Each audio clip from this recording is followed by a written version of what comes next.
Hi, my name is Kristin Kimball. I'm a nurse. I've been a nurse for 12 years, and I used to be a travel nurse for 2 years. Now I'm recruiting travel nurses.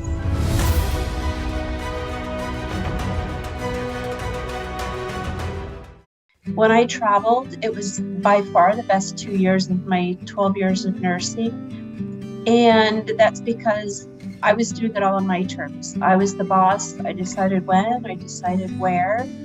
And that was super fun for me, and I wanted to get on the other side of nursing. There was an experience I had that happened in my career really early on, and it really taught me some important lessons. One day, I had a patient. She was probably early 70s, and she'd had a stroke.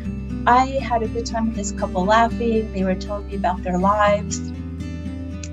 And at the time, the balloon festival was going on, and they said their favorite thing ever to do was go to the balloon festival. And they told me how disappointed they were that they were stuck in the hospital that day. And as we were talking about the balloons and the festival, my friend Nikki, my best nursing friend ever, she came in and said, "Oh my gosh, the balloons." And so we all sat there for a minute and watched the balloons, and Nikki and I had total ESP together, so we looked at each other and I said, "Hey, let's move your room. If you can't go to the balloon festival, let's bring the balloon festival to you." So we rearranged her room and we put her bed right in front of the window, like pole position to the window. So the balloons were almost hitting the window. They come that close to the hospital. And she and her husband had the best time watching the balloons. And so we left them there, and I checked back a couple times, and they were having a great time. And when the balloons all finally landed late in the morning, we rearranged her room and put her back where she was against the wall, just so she had better access for us. And I checked on her one more time about an hour later, and her husband was standing next to her, and he was kind of bug-eyed, and he said, "Kristin, please help us." And I said, "What's the matter?" So I walked in, and she was just completely unresponsive, and my heart dropped because I knew what had happened.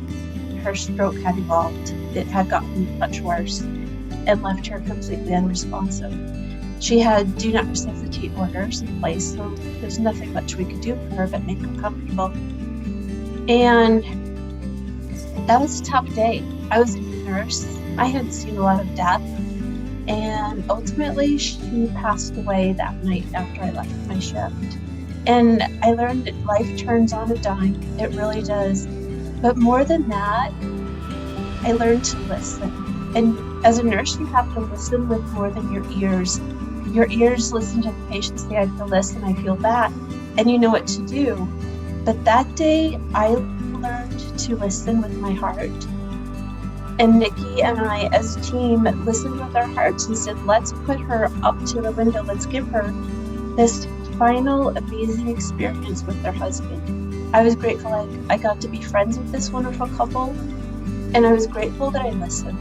I was grateful that I listened to my heart and to my gut, and that I made exceptions and rearrangements for her so she could just see out her window one last time with her husband.